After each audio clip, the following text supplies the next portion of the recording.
welcome. That was some fabulous worship this morning. We haven't heard some of those songs in a while. That was fun. I like that. The pastor will be back in a few minutes. He realized he forgot to save his notes so it could transfer to his pad, and he would thus have them since it's his night to carry the teaching forward this evening. 1 Samuel chapter 29. Who remembers exactly where we're at? What happened in 28? Goes to Saul, right? Yeah, Eric. Ghost showed up, right? Samuel shows up, tells Saul, Saul, you have done horribly, and just wanted you to know that tomorrow you and your sons are going to die, right? The witch of Endor told him all this. So now we take a little bit of a break from Saul's storyline, and we get 2 chapters in between. And today we go back to David. And so David's picking up, and they're still in that same point of the conflict where the Philistines have encroached upon Israel territory and are preparing to go to war. So they... okay, that's fine, that's fine. You're doing great. I tell you what, I'll give you my quick summary for chapter 29, and then we can have yours. Yours looks shorter than mine. So the Philistines have gathered for a major offensive against Israel and David, and David is tagging along with him. They remember that due to the lies that he's been telling King Achish of the Philistines and stuff, that he's kind of worked himself into this problem where now the king says, okay, hey, we're going to go to war with Israel, and you're coming with me. And he says, oh, okay, yeah, I'm coming too. So that's where we're there. Now, the princes of the Philistines, though, review the troops prior to battle and are appalled that the circumcised Israelite David and his mighty crew, a.k.a. Also those that have been responsible for killing a lot of Philistines over the years, are amongst Achish's numbers.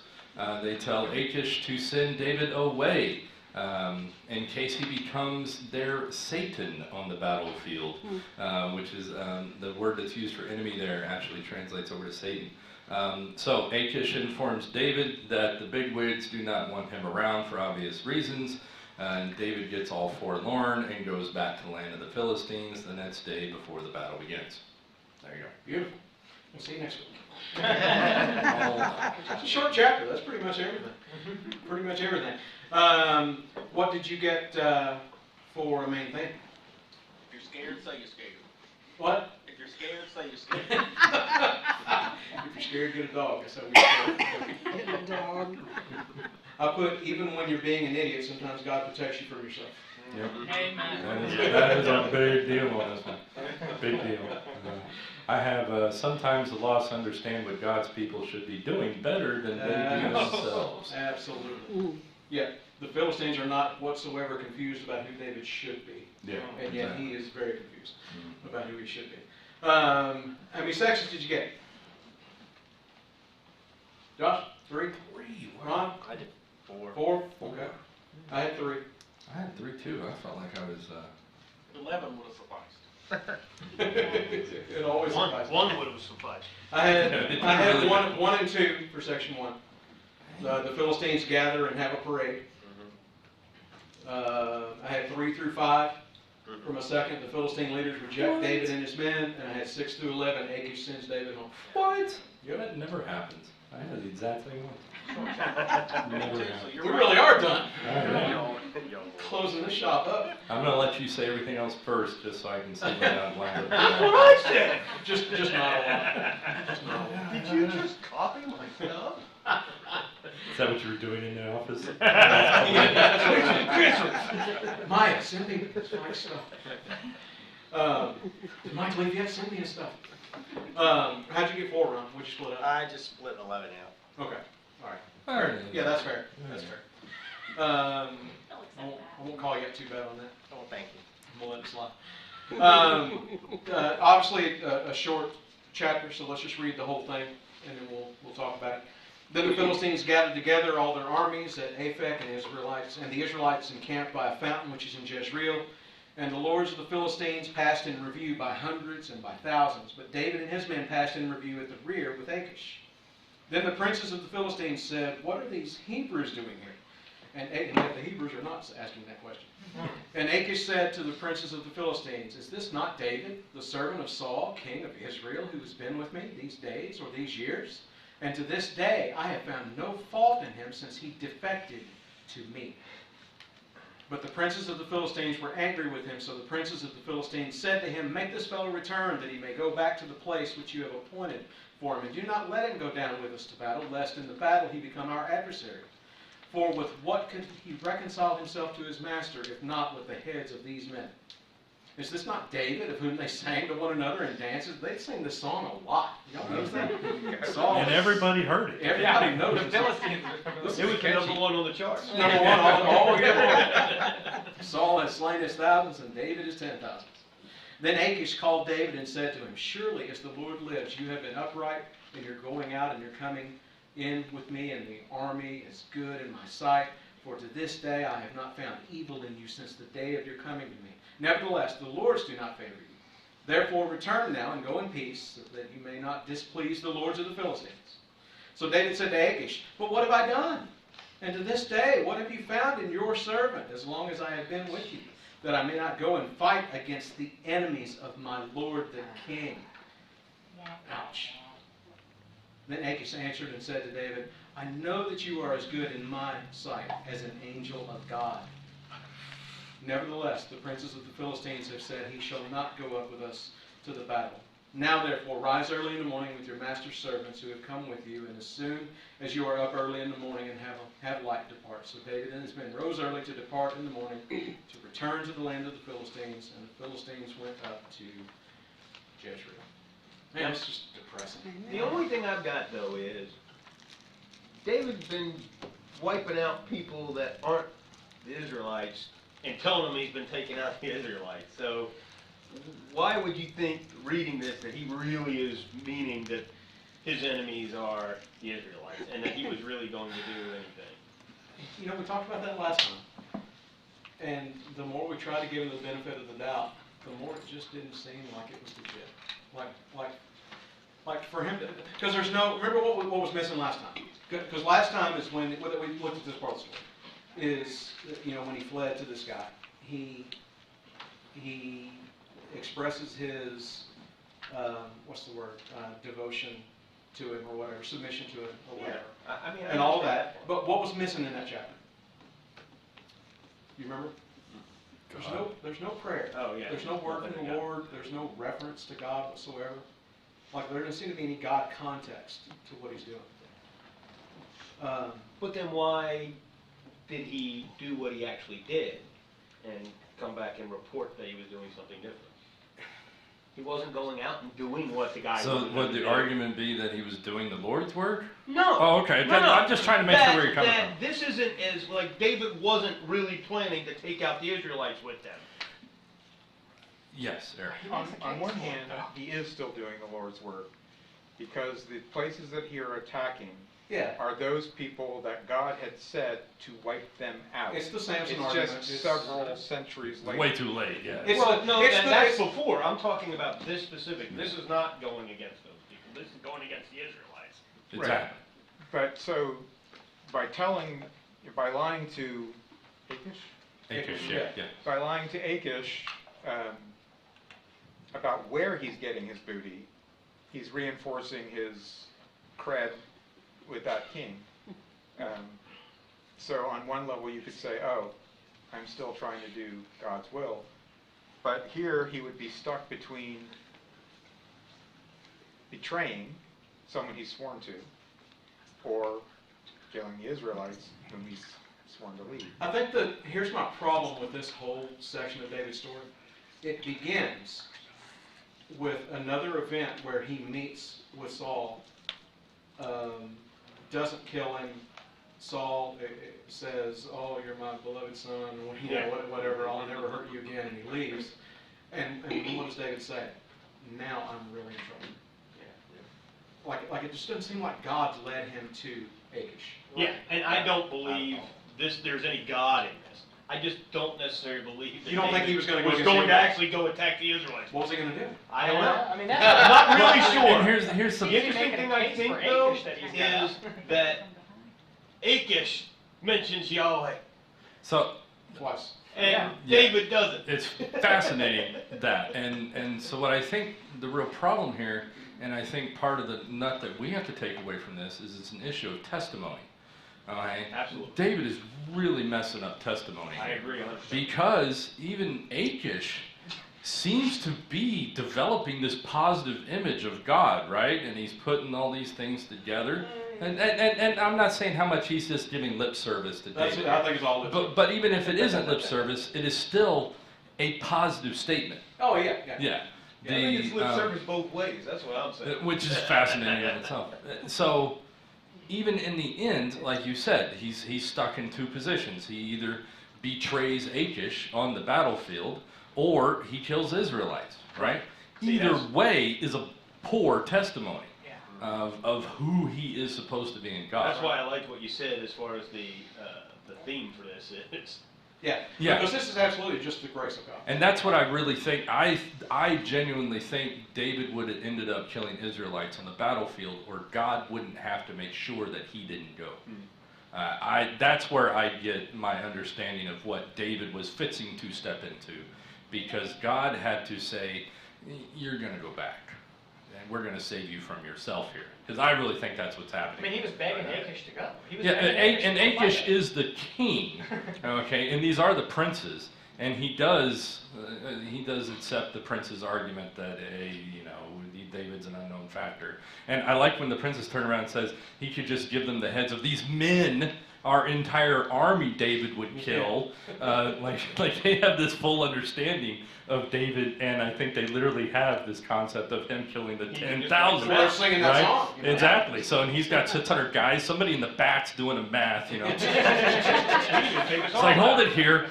We don't have enough guys to survive David and his 600 men. So it becomes a horrible issue in that regard, and that's why I think David's lie is really catching up to him in that. And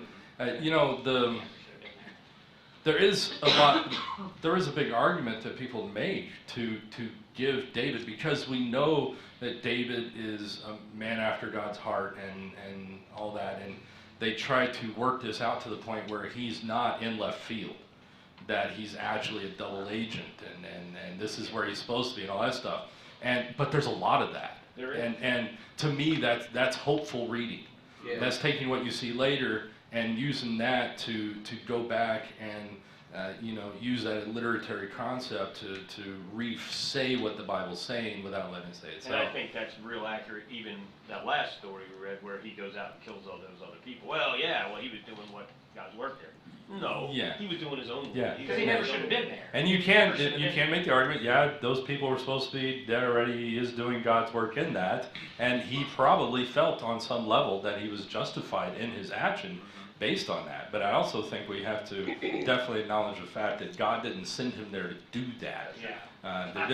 There doesn't appear to be any positive message in that way. He lost his trust in God's protection. Exactly. That's why he's there, because he Yeah, all of a that's sudden, a really good point. for what appears to be an undefined reason, really, all of a sudden said he's not the same guy that just walks into the Israelite camp and stands at the head of Saul, right? All of a sudden he's now the guy that wants to be 100 miles away from the camp of Saul, no matter what. Yeah, and it's interesting. And I think we can vacillate in that as well, because we have the Lord's promise on our life for many things, and we can become fearful of other things of stepping in away from that. This is very much a reflection of us in the modern day. Which I think is so comforting, because we are this way. And David's still a guy after God's own heart. And God's grace is sufficient. By the grace of God, he is so lowly to save The us from ourselves. juxtaposition here, just between David and Saul, is pretty amazing as well. I mean, God is creating this bubble to protect David and give him peace in the midst of all these stupid decisions, because God knows the real story. Right? God knows how it's going to play out. God knows who David really is. But in the same way, he knew who Saul really was. And so once he was done with him, he was just done with him. You know, every time Saul comes back looking for a word of encouragement, he gets the same prophecy again. Even to the extent of the witch of Endor. I mean, there was no peace, no protection for him whatsoever. Because he was outside of God's will, and he did not have a heart for God. David, I believe, is outside of God's will, but just weakness of the flesh. He's not, he doesn't hate God. And it's a humongous difference between the two, as we're going to see as the story plays out. By the time we get to the end of the chapter, end of the book. You can also think about, what was the environment he was in? What do you think these guys are talking about over their campfires when he's walking around and hasn't yet, David, let him live. How stupid was that? Yeah. Or, they see David's near, maybe they don't say it, but I'm sure he hears them questioning his judgment. And if he's not... I don't know. Because he was very forthright with them about why he was doing what he was doing, which is another problem with this chapter. Because he wouldn't allow his guys to hurt Saul. He walked right into Saul's camp, didn't hurt him. He hollered at Saul's chief of security for not protecting the king. And now he's lining up with the army that's intending to go attack the king. And I know in my own life I've seen both times when my judgment was justified and times when my judgment wasn't, and what the people were saying around me turned out to be more correct. But before you get to that seeing time, sometimes it's hard to see, is it them, is it me? Yeah, I don't know. We don't see any evidence that the guys are murmuring against him. True. They're staying with him. They're with him wherever he goes. He keeps bouncing around to all these different places. He followed them. They followed him back to the Philistines. Like, they trust this guy. Yeah, they go back to Ziklag. Yeah. So twice now they've gathered. They must have really felt like they had no home at this point. Yeah. Probably. They're an army literally with no country. Well, I don't know what they said around the campfire, but I for sure know what they sang around the campfire. Yeah. That's right. Yeah. That's right.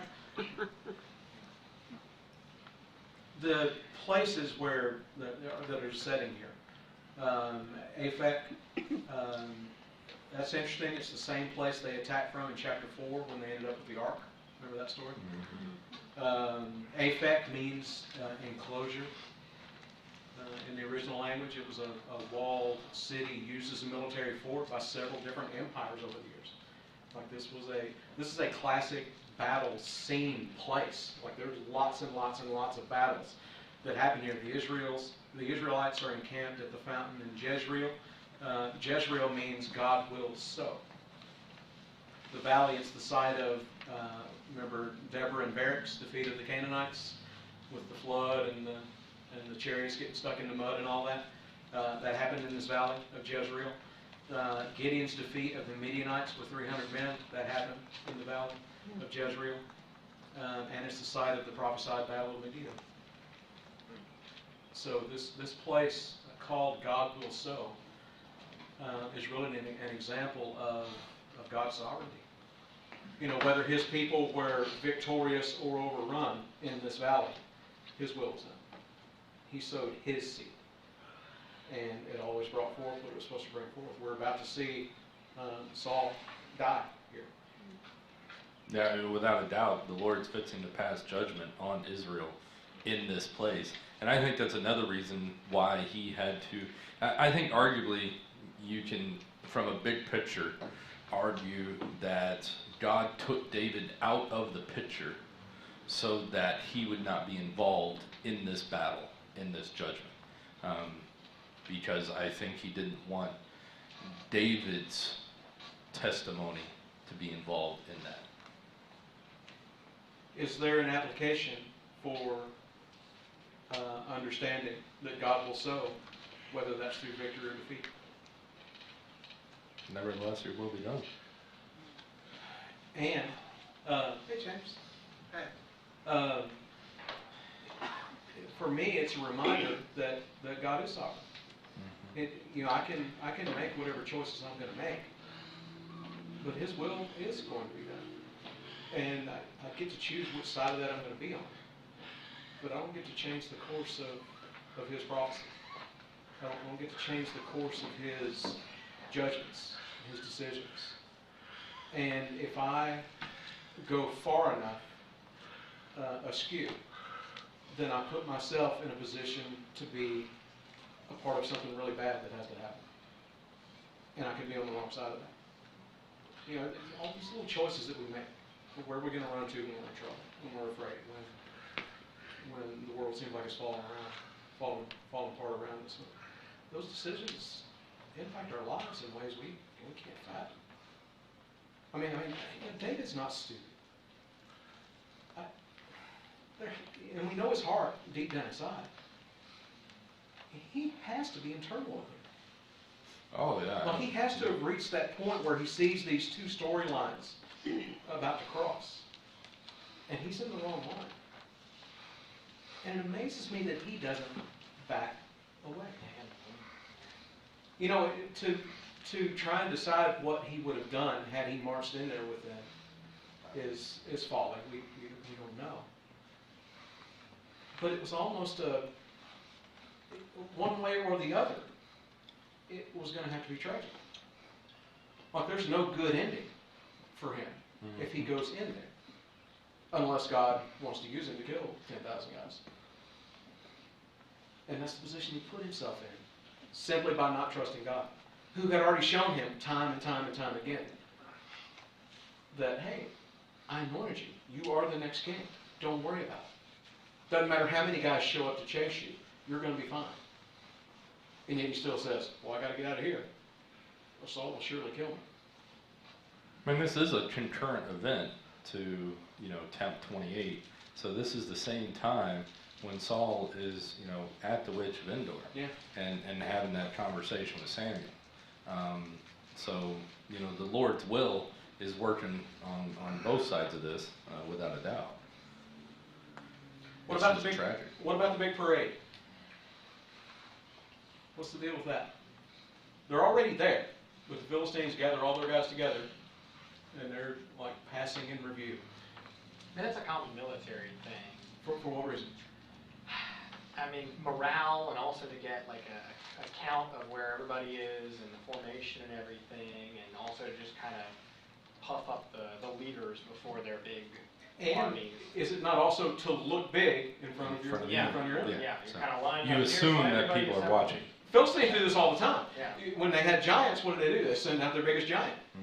Hey, no point in us coming over and slaughtering all you guys. If you can beat this guy, you can have the field. Yeah. It didn't take him long to turn on that promise. It did not. Intimidation. And so, I put an interpretation there. The devil and the culture are constantly trying to convince God's people that the current is not only against us, but that it is unbeatable.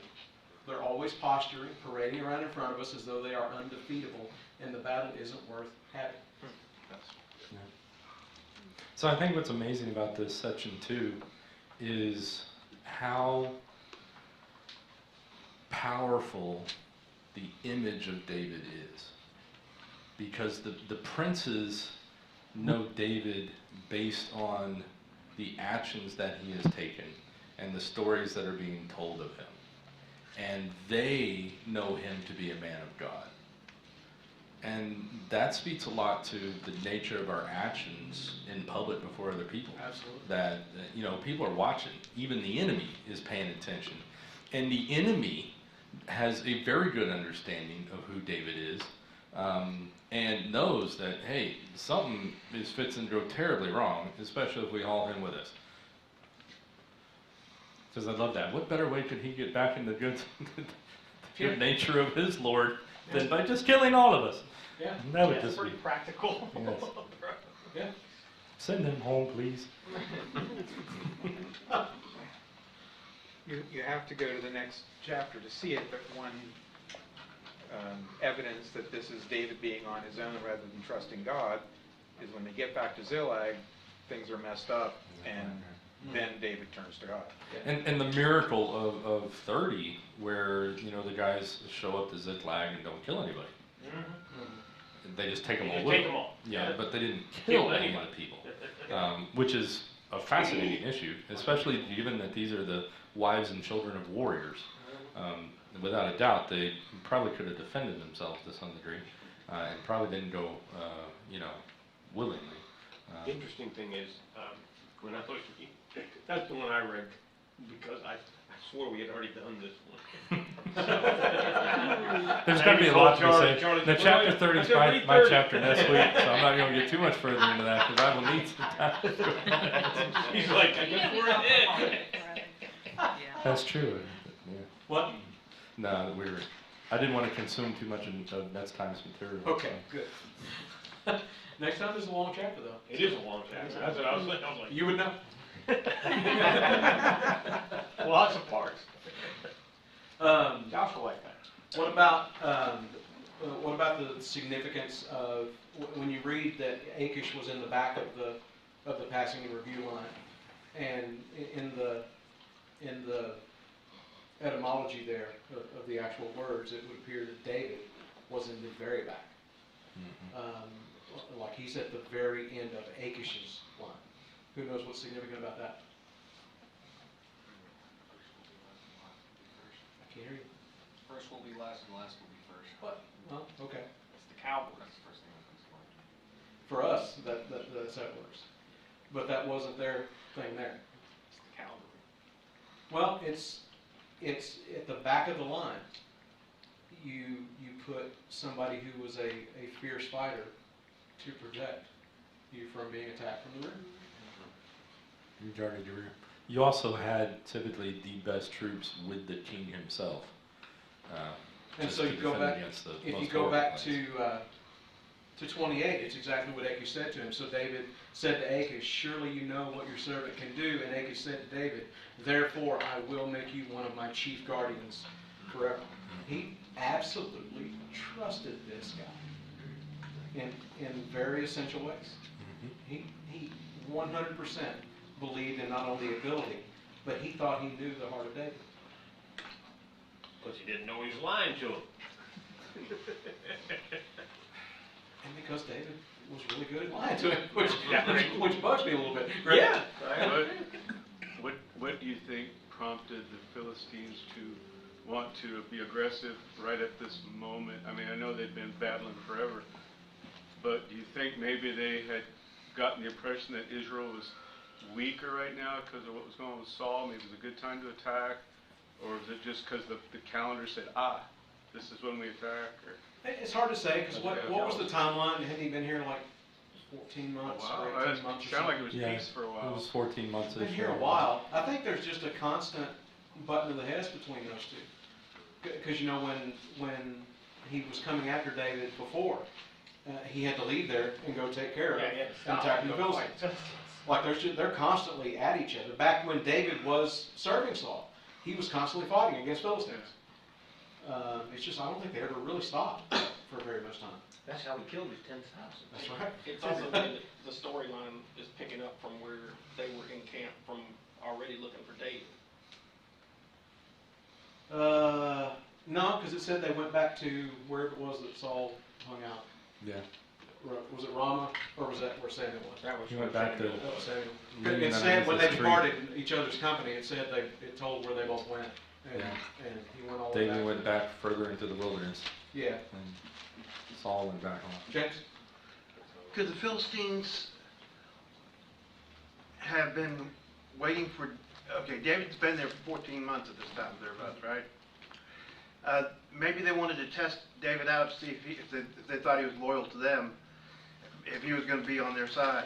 I don't think so, because I don't think so, or else they would have said, send it back. David seems totally sold in, so we know the princes didn't have any notions of that.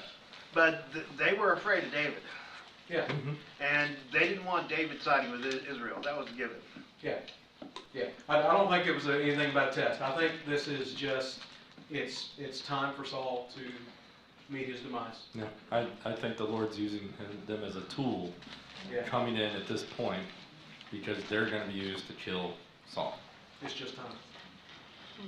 If Achish was testing David, he would have put him in the front Yeah. and not in the back with him. Yeah, there wouldn't have been anywhere near this, and probably he Trusted would him have, with his he would have granddaughter. sent David with a prince to some place Yeah. to do something. Yeah. Um, But you also see the work of the Lord in this because it's the Lord wants in and he takes David away from it.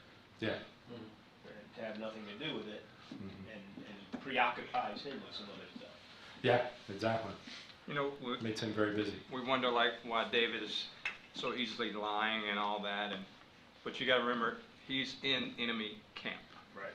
He's with the enemy, which is, I mean, a bad place for anybody to be. If as a believer, even if you spend time around bad people or lost people, I mean, you want to say that they'll conform to you, but it doesn't. It just doesn't work that way. I mean, he is in enemy territory. There's no telling what he's thinking. I mean, we don't know. I mean, we don't think that way. Yeah. But he is, man. That's part of the problem. It really seems like he's absorbing a lot. Yeah. That he shouldn't be Yeah. absorbing. Well, it's the dog with the wolves, Yeah. story. Yeah.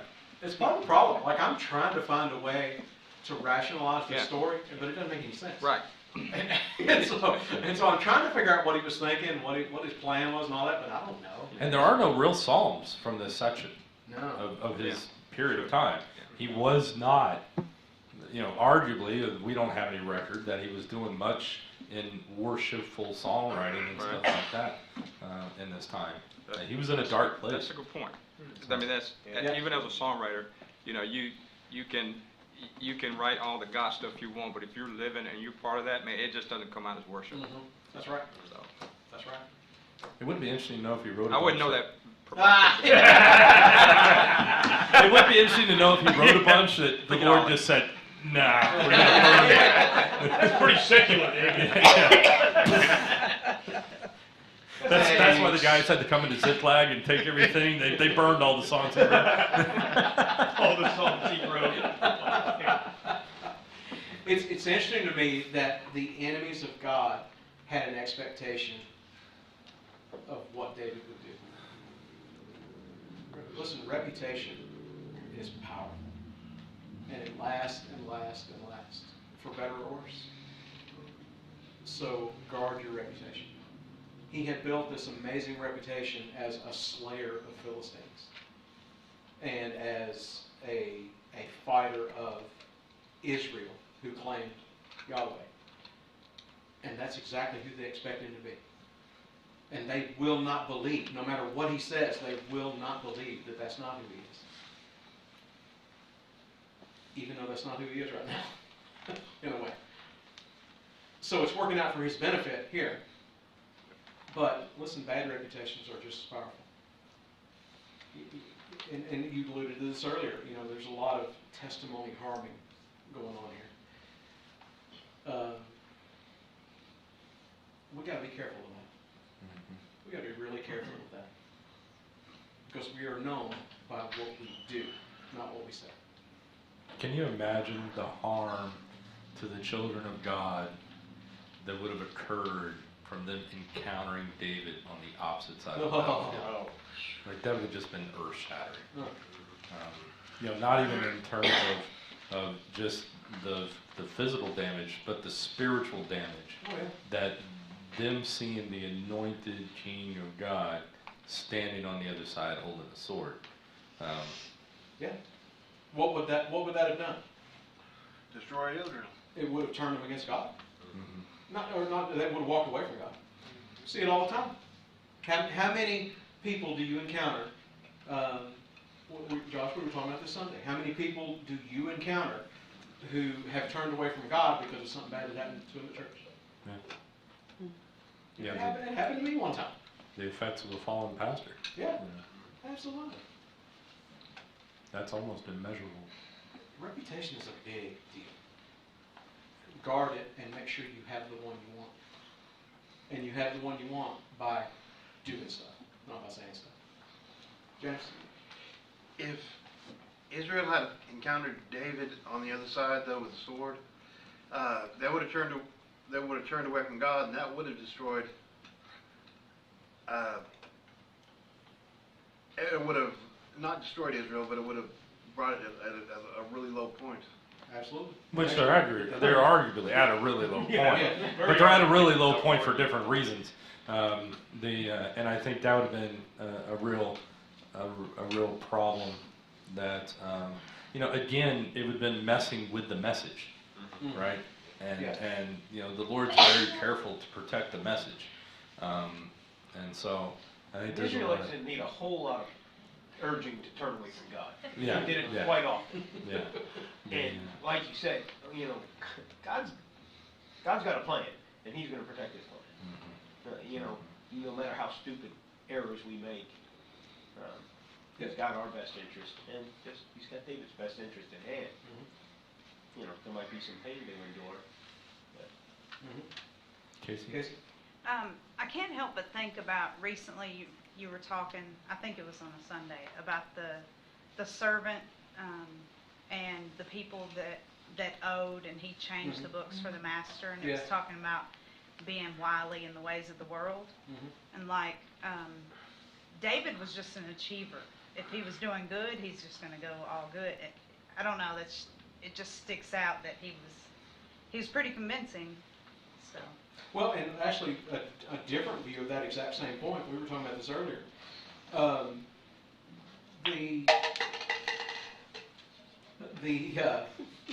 lost my train of thought. I actually did lose my train of thought. What were we talking about? When he's going good. The unjust steward. What did Jesus do in that story? He rebuked Christians for not being as wise as lost people. And I think the same thing applies here. That we can twist the interpretation of this reputation thing with David, in that the Philistines felt like they knew him well enough to know what to expect from him. That no matter what he said, they expected him to fight for God. And I have got to believe that if he made it to the battlefield, he fights for God. I've got to. Don't take that away from me. I've got to believe that. But he wasn't wise enough to expect the same thing from them, for them to be. I mean, he's trusting Achish too. That's what I'm saying. That Achish is going to turn on him as soon as he needs to. And I see this in Christianity all the time. We should take the same tact when dealing with the lost, expecting certain things from them just because of who they are, no matter what they are proclaiming in the moment. I think it's another point where Jesus would say, you've got to be as smart as they are. They expect certain things from you when push comes to shove. And yet, sometimes you allow them to boondoggle you into believing they're going to do the right thing. That's, this whole thing of Achish bringing up the name of God. Listen, lost people throw the name of God around like it's government cheese, man. It don't mean nothing to them. It is interesting. Here's what is interesting, though, is when somebody knows you, and they know that you're a pastor and you're a godly person, they change the context with which they use it. Because then it becomes real. And which I think is a fascinating testimony in and of itself, and is one of those no-duh moments for the proof of God. But the nature of that, like you say about reputation. So here's the issue with reputation: is when you have a reputation for being a man or woman of God, the people that are looking at you don't know if you're off the bandwagon that day, if you stepped off the path. So they take your actions with the same construct of that's a man of God, which again is a fundamental testimony issue. If you all of a sudden at work lose it and just start yelling and screaming at people, they now start to associate that with the actions of a godly person. And that's not right. So then you have to go back and fix all of that and explain to them why there is grace and apologize for getting stupid all of a sudden, okay? And how the Lord has forgiven you in that, And then that gives you the opportunity, not that you should yell at people to get the opportunity to talk to them about Jesus, but there are pros and cons there. But our reputation is seriously important because as Christians, we're not representing ourselves. It's doulos. We are nothing. We are called to be the image of Christ. If you are being the image of Christ before people, be sure you are being Christ.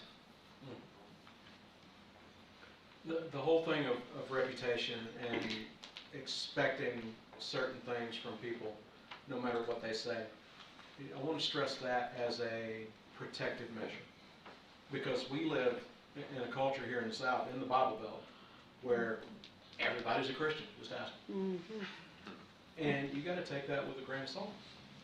You know, if you didn't know the storyline and you just picked it up at this chapter, would you not assume that Achish believes in God and follows Him? Yeah. Just from the way he speaks. If you didn't know anything else, you just walked in on the story right now. Man, he uses literal names of God. He uses Jehovah. He uses Elohim.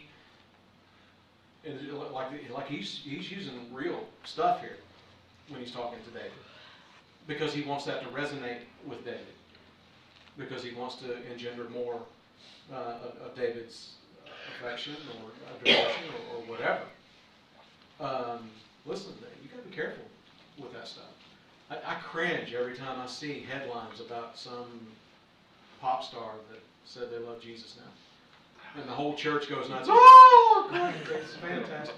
Hey, give it a minute. Let's see what's going on. Give it a minute, because not everything is what it seems to be. And the other side uses that against us on purpose sometimes. Most of those stories are just some seed that sprung up out of the soil on the rock, and it's just going to wither away. There's no actual false intent in some of that. But listen, I had a salesman show up in my office the other day. I'm sitting in there typing, working on something. I see a pickup pull up. Guy gets out, got a Bible in his hand. Comes in, he sits down, he asks some questions about the church, asks some questions about some books on my bookshelf. I gave him one of the Brother Al books. We had a nice little chat. I thought he was church shopping. Well, Pastor, here's why I'm really here. He's an insurance salesman. He used that Bible to get me into a conversation so he could try to sell me something. The pastor who led me to Christ, he told me a story one time, but he was at home, and this family that needed money had found out where he lived. They show up at his house asking for help. And they pull in, and the wife and the 3 kids get out and come to the door while the husband sits in the car. And so he says, well, I'd like to speak with your husband. He starts walking out there. When he got out there, by the time he got there, the guy was sitting there reading the Bible. Listen, I think this is an important lesson. You know, what does Jesus say? Be wise as serpents, but gentle as lambs or doves, or whichever one it says. Like yeah, we got to be gentle. We got to be loving and kind and gracious, but let's not be stupid. You know, the two don't have to go together. Do I get taken advantage of sometimes because I want to show gentleness? I do, but I know it's happening, and that's okay. I don't mind it. People see me as an easy mark. Some people I'm related to get a little irked at me sometimes. I can't believe you believe that story. I don't believe that story. That's the biggest lie I've ever heard. But I didn't need to point that out right now. I wasn't confused. I just want us to not be confused. Achish is a pagan. He loves David because David has slain his 10,000s, and now he's working for him.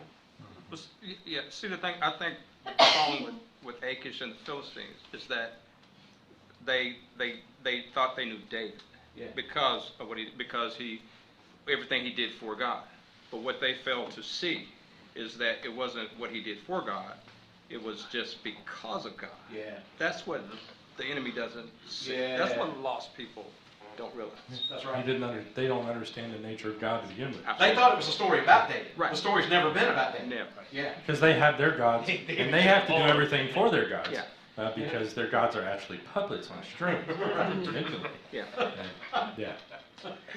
I mean, David's only David because of God. They don't understand the nature of the relationship. I also think it's funny that, what does that mean from him saying as good in my sight as an angel of God? Like, you don't even know. Yeah. You know what Okay, you're talking great. about. Like he knows the terminology. But, I mean, dude, if there was an angel of God here right now, you would not be happy about it. You know, that's what he doesn't understand. Which, how bad is the testimony of the moment that he thinks that's a good thing? Yeah. Yep. He says, David, you're obviously an agent of God here doing things for us. Right? They are building themselves up in that. And it's interesting that in the last chapter, David is specifically told as lying, and here Achish says, you know, as the Lord's lived, you have been honest. Yeah, you have been this honest, true, angelic being. And he lied to him before when he acted all kinds of crazy. Yeah, when he was Get crazy. away from him. None of the story makes any sense. So what? Okay, David fighting against the automatic out here. Like Achish hands him the ability to get out of this huge problem, And he right? says, This huge problem, and he's like, "Wait, hold it! What have I done? Haven't I been the perfect, servant of you, Lord?" That's right. Instead of just saying, okay, thanks. Yeah. Yeah, I guess you're right. See you later. We'll see you next time. So that's where I think David's, definitely not the dual agent here, because he's just totally confused as to what's going on. This is so far removed from who is this uncircumcised Philistine? Yeah. How long ago was it when David would have been excited for the princes of the Philistines to hate him? Yeah. He would have been like, yes, they hate me, let's go. Yeah. Now he's like, oh man, they hate me. That's right. Why do they hate me? That's right. Because they hated him who was greater than us. Why would they love us? I think there's an interesting parallel here between his conversation with Achish and in 24 his conversation with Saul, where he's asking like, well, what have I done? And he's asking Saul to think about it. Like that's the drumbeat that I was like, oh, that makes me uncomfortable. I didn't even notice that. Yeah, David seems to fall back on this argument of like, I've been a good person. Leave me alone. I just want to do my thing.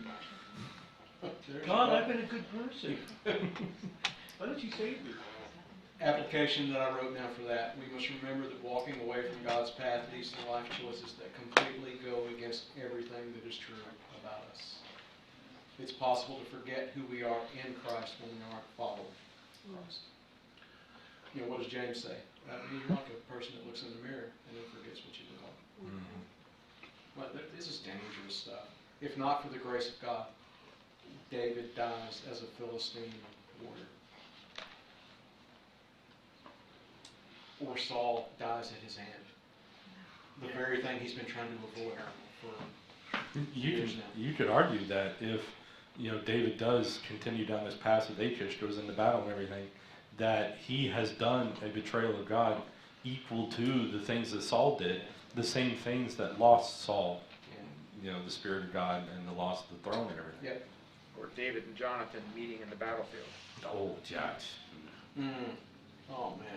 I had that thought. Yeah, that's a rough one to conquer there. Can you imagine Jonathan? I had not thought about that. Yeah, because we know Jonathan's not confused about anything that's happening. And I think Jonathan is going to have to go ape on David, and, because David has obviously lost his mind. That's not going to work out well at all.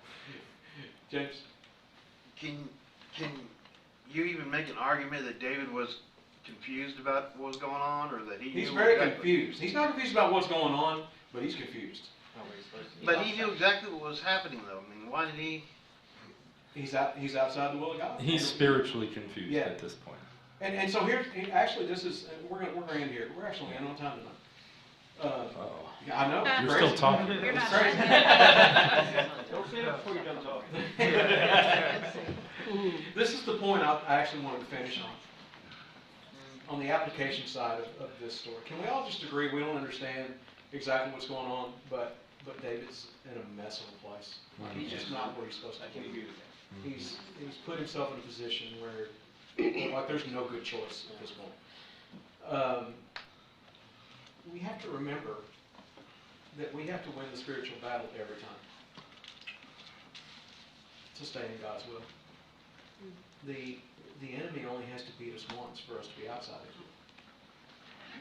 David has made so many right decisions in regards to Saul. Refusing to kill him, refusing to allow anybody else to kill him, calling out the guy that didn't protect him well enough. And yet he, through choices of trying to protect himself logically, he's put himself in a position to potentially be the guy that kills him on the battlefield. He won and won and won and won, and then he lost once. And he ended up here. And we got to watch out for that.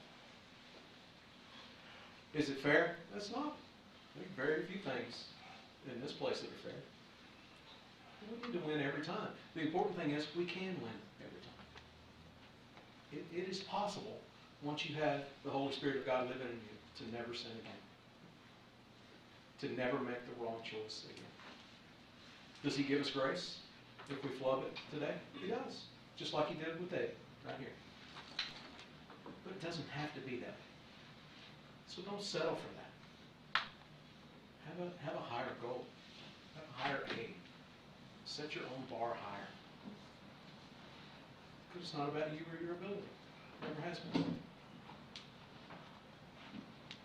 Your reputation is built off of what you actually do, not what you know you should do, or what you said you were going to do.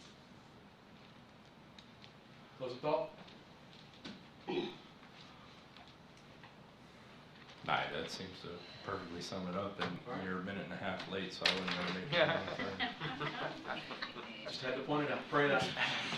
Dear Heavenly Father, just thank you for the blessing of the evening, Lord, to come together once again and chew over your word, Lord. Thank you for loving us so much to provide this word, Lord. The word on paper that we can hold in our hands and read with our eyes, Lord, and take you in. Inscribe your verses upon our heart, Lord, and strive to understand you. How great is our God that He wants us to actually understand who He is. That is so amazing. Such a wonderful, wonderful act of love. Lord, I pray, Lord, that when we're like David in these moments, Lord, that we, when we realize that we have been walking down the wrong path, Lord, that we realize that these lies that we've told have stacked and stacked and stacked and stacked, and now we're fixing to inflict great harm. Lord, allow us to know that moment. Allow us to see that. Bless us with that grace, Lord, and that mercy in that moment to tell us, hey, you've gone too far. You're too far out of my will. And granted, any step off the path is too far, but Lord, allow us never to be so far out, Lord, that we drive other people away from Christ. That's right. Through our actions, through our words, and through the things that we do, especially the things that we do in the name of God. Lord, may we be good stewards of your reputation. Bless us and guide us and protect us, and allow us to always magnify the glory of the name of Jesus Christ. Amen. Amen. All right. Thanks for watching. If you're online, if you have the link to the Zoom prayer meeting, jump on there right now. It begins immediately. If not, we will see you Sunday. But until then, love God, love everybody else.